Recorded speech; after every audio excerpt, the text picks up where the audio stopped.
কেইটামান ডিপাৰ্টমেণ্ট আছে BTC PWD আৰু DC বিলাকৰ এইবিলাক যিটো বিজ্ঞাপনৰ ধন তেওঁলোকে দীৰ্ঘদিন ধৰি আদায় দিয়া নাই 10খন এটা লটত মানে তেওঁলোকে পেমেণ্টৰ প্ৰক্ৰিয়াটো আৰম্ভ কৰিছে কিন্তু তাৰ ভিতৰত যদি 8টা প্ৰতিষ্ঠানে GST দিছে দুটাই দিয়া নাই তেতিয়াহ'লে সেই দুটাৰ কাৰণে গোটেইখিনিয়ে তেওঁলোকে ৰখাই থৈ দিয়ে কিছুমান টেকনিক্যাল কথা যিবিলাক যদি চৰকাৰে এইবিলাক উজু কৰে সকলোৰে সুবিধা হয় কেৱল আসাম ট্ৰিবিউনৰে নহয় সকলো বাতৰি কাকত প্ৰতিষ্ঠানৰ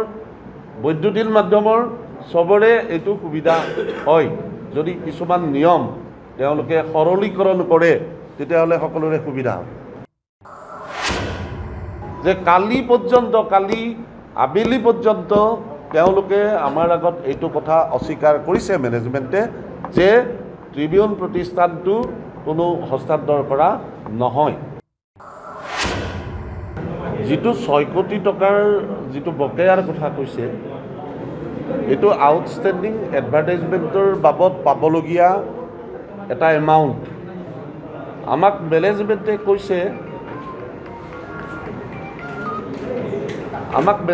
কৈছে যে এই টকাখিনি পালে আমাৰ যিটো সাম্প্ৰতিক অৰ্থনৈতিক সংকট আমাৰ কৰ্মীসকলে দৰমহা নোপোৱা আৰু অন্যান্য সা সুবিধা কিছুমান নোপোৱা এইটো আমাৰ দূৰ হৈ যায় তেখেতসকলে আমাক কৈছে আৰু আমি বিভিন্ন সময়ত আমি মেনেজমেণ্টৰ সৈতে আমি দ্বিপাক্ষিকভাৱে আলোচনা কৰি আছোঁ বিভিন্ন বিষয় সন্দৰ্ভত আমি আলোচনা কৰিছোঁ প্ৰতিষ্ঠানটোৰ আৰ্থিক অৱস্থা কেনেকৈ উন্নত কৰিব পাৰি সেই সম্পৰ্কটো আমি মেনেজমেণ্টৰ লগত আলোচনা কৰিছোঁ মেনেজমেণ্টক পৰামৰ্শ দি আহিছোঁ আৰু মেনেজমেণ্টে শেহতীয়াভাৱে কিছুমান ব্যৱস্থা লোৱাৰ কথা আমাৰ আগত প্ৰকাশ কৰিছে আমি ভাবিছোঁ যে এইটো মানে সমস্যাৰ সোনকালে সমাধান হ'ব আৰু হস্তান্তৰৰ যিটো কথা মই সেইটো ইতিমধ্যেই আপোনালোকৰ সন্মুখত স্পষ্ট কৰি দিছোঁ যে কালি আবেলি পৰ্যন্ত তেওঁলোকে আমাৰ আগত এইটো কথা অস্বীকাৰ কৰিছে মেনেজমেণ্টে যে ট্ৰিবিউন প্ৰতিষ্ঠানটো কোনো হস্তান্তৰ কৰা নহয় এইখিনি আন এটা বিষয় যেহেতু এখন চৰকাৰে দাবী কৰি আহে যে তেওঁলোকে নিয়মীয়াভাৱে বিজ্ঞাপন আদায় দি দিয়ে পূৰ্বৰ চৰকাৰৰ সময়ত দেখা গৈছে বহুত বকেয়া থাকি যায় কিন্তু সেইখিনি সময়ত ইমান সমস্যাৰ সৃষ্টি হোৱা নাছিল কিন্তু এইখন চৰকাৰে নিয়মীয়াভাৱে টকা বা বিজ্ঞাপনৰ ধন আদায় দিয়াৰ পাছতো এই সমস্যাৰ সৃষ্টি হোৱাৰ আঁৰৰ কাৰণ কি বুলি ভাবে কেৱল সেই 6 কোটি টকা নে বেলেগ কিবা বিষয় থাকিব পাৰে বুলি আপুনি ভাবে নিৰ্দিষ্টভাৱে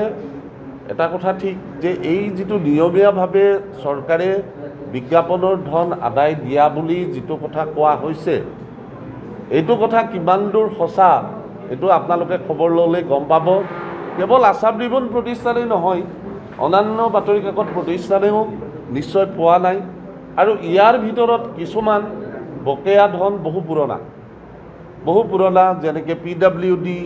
যেনেকৈ BTC যেনেকৈ আপোনাৰ কেইটামান ডিপাৰ্টমেণ্ট আছে BTC PWD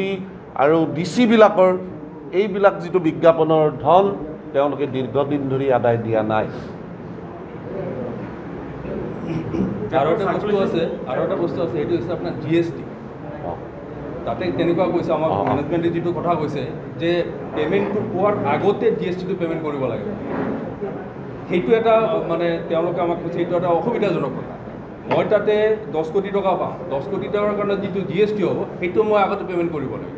তাৰপিছত মই পে'মেণ্টটো পাম গতিকে সেইটো এটা অসুবিধাজনক বুলি মেনেজমেণ্টে আমাক জনাই আছে আৰু নিজেও আমি অনুভৱ কৰিছোঁ পাবলগীয়া পইচাটো পোৱাৰ পিছত দিয়া যাব সেইটো এটা সম্পূৰ্ণ বেলেগ কথা কিন্তু মই পইচাটো পোৱাই নাই তাৰ আগতে মই GSTটো পে'মেণ্ট কৰিব লাগিব তেনেকুৱা কথা মেনেজমেণ্টে আমাক কৈছে গতিকে আপোনালোকে আৰু বেছি ভালকৈ এইটো খবৰ কৰিব পাৰিব আৰু তাৰ লগতে পে'মেণ্ট কোড আৰু তাৰ লগতে আৰু এটা পে'মেণ্ট কোড আৰু নতুনকৈ জেনেৰেট কৰা হৈছে বুলি কৈছে যে সেইটো আৰু এটা অসুবিধাজনক তাৰমানে ধৰক এটা পেপাৰত এটা বিজ্ঞাপন ওলাইছে তাৰ নিৰ্দিষ্ট এটা নিৰিখ আছে বিজ্ঞাপনটো ওলাই যোৱাৰ পিছত এই নিৰিখটো মানে যিটো চৰকাৰে কৈ থাকে যে আমি স্বচ্ছ কৰিছোঁ আমি মানে ফাইলৰ কামখিনি যাতে কমি যায় সেইকাৰণে চেষ্টা কৰিছোঁ গতিকে এই ক্ষেত্ৰতো তেনেকুৱা ধৰণৰ ব্যৱস্থা তেওঁলোকে ল'ব লাগে যাতে ফাইলিঙৰ কামটো কমি এডভাৰটাইজমেণ্টটো ওলাইছে অমুক তাৰিখে তাৰ এটা নিৰ্দিষ্ট সময় পিৰিয়ডৰ ভিতৰত যাতে পে'মেণ্টটো আহি যায় সেই বস্তুটো অলপ চাব লাগিব গভৰ্ণমেণ্টে সেইকাৰণে আমি ৰিকুৱেষ্ট কৰিছোঁ আৰু তদুপৰি আৰু এটা কথা আমি জানিব পাৰিছোঁ যে ধৰক 10খন বাতৰি কাকতক তেওঁলোকে বিজ্ঞাপনৰ ধন দিব 10খন এটা লটত মানে তেওঁলোকে পে'মেণ্টৰ প্ৰক্ৰিয়াটো আৰম্ভ কৰিছে কিন্তু তাৰ ভিতৰত যদি 8টা প্ৰতিষ্ঠানে GST দিছে 2টাই দিয়া নাই তেতিয়াহ'লে সেই 2টাৰ কাৰণে গোটেইখিনিয়ে তেওঁলোকে ৰখাই থৈ দিয়ে ট্ৰেজাৰীৰ পৰা বিলটো কেঞ্চেল হৈছে 2খন পেপাৰৰ কাৰণে 2খনে দুটাৰ কাৰণে গতিকে এইবিলাক কিছুমান টেকনিকেল কথা যিবিলাক যদি চৰকাৰে এইবিলাক উজু কৰে সকলোৰে সুবিধা হয় কেৱল আছাম ট্ৰিবিউনৰে নহয় সকলো বাতৰি কাকত প্ৰতিষ্ঠানৰ বৈদ্যুতিন মাধ্যমৰ চবৰে এইটো সুবিধা হয় যদি কিছুমান নিয়ম তেওঁলোকে সৰলীকৰণ কৰে তেতিয়াহ'লে সকলোৰে সুবিধা হয় সাৰ্কুলেশ্যন কমিছে নেকি বা ব্যক্তিগত বিজ্ঞাপন কমিছে নেকি না চাৰ্কুলেশ্যনৰ কথাটো আমি নকওঁ এইকাৰণে নকওঁ আপোনালোকে জানে যে বৈদ্যুতিন মাধ্যমৰ মানে হেৰিৰ লগে লগে বৈদ্যুতিন মাধ্যমে জনপ্ৰিয়তা অৰ্জন কৰাৰ পিছত এতিয়া শেহতীয়াকৈ সামাজিক মাধ্যমে বিপুল জনপ্ৰিয়তা অৰ্জন কৰাৰ পিছত সকলো বাতৰি কাকতৰ প্ৰচলন নিশ্চয় কিছু কিছু হ'লেও কমিছে হ্ৰাস পাইছে এইটো এটা সত্য আপোনালোকে সকলো জানে এই কথাটোত আখৈ মাতিটো কোনো লাভ নাই যে সকলোৰে ক্ষেত্ৰত সেইটো হৈছে মানে কেৱল আছাম ট্ৰিবিউন দৈনিক অসম বা আমাৰ কাকত কেইখনৰ ক্ষেত্ৰতে নহয় সকলো ক্ষেত্ৰতে এইটো হৈছে সেইকাৰণে আমি কৈছোঁ যে অসমীয়া ভাষাটোক যদি তাৰ প্ৰচাৰ প্ৰসাৰৰ কাৰণে চৰকাৰে যদি আন্তৰিকতাৰে তেওঁলোকে বিচাৰে যে অসমীয়া ভাষাটোৰ শ্ৰীবৃদ্ধি হওক তাৰ উত্তৰণ হওক যিহেতু ইতিমধ্যে ধ্ৰুপদী ভাষাৰ মৰ্যাদা পাইছে গতিকে বাতৰি কাকত আলোচনী এইবিলাকৰ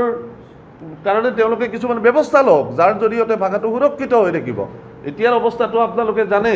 অসমীয়া যে ইংৰাজী মাধ্যমে আমাৰ অসমীয়া মাধ্যমৰ প্ৰতিয়ে এটা ভাবুকিৰ সৃষ্টি কৰিছে তাৰ এটা মানে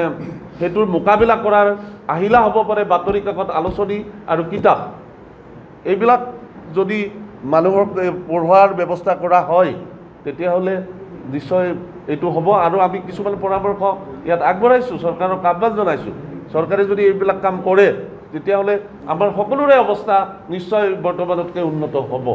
অসম বিধানসভাৰ তথ্য অনুসৰি আপোনালোকে বিগত 2022 চনৰ পৰা 2024 চনলৈকে 18 লাখ টকা পাইছিল কিন্তু তাৰ পৰিপ্ৰেক্ষিতত দেখা যায় যে কিছুমান পেপাৰৰ বিজ্ঞাপনৰ ধনটো বেছি হয় বৰ্তমান চৰকাৰে 2.5 বছৰ ধৰি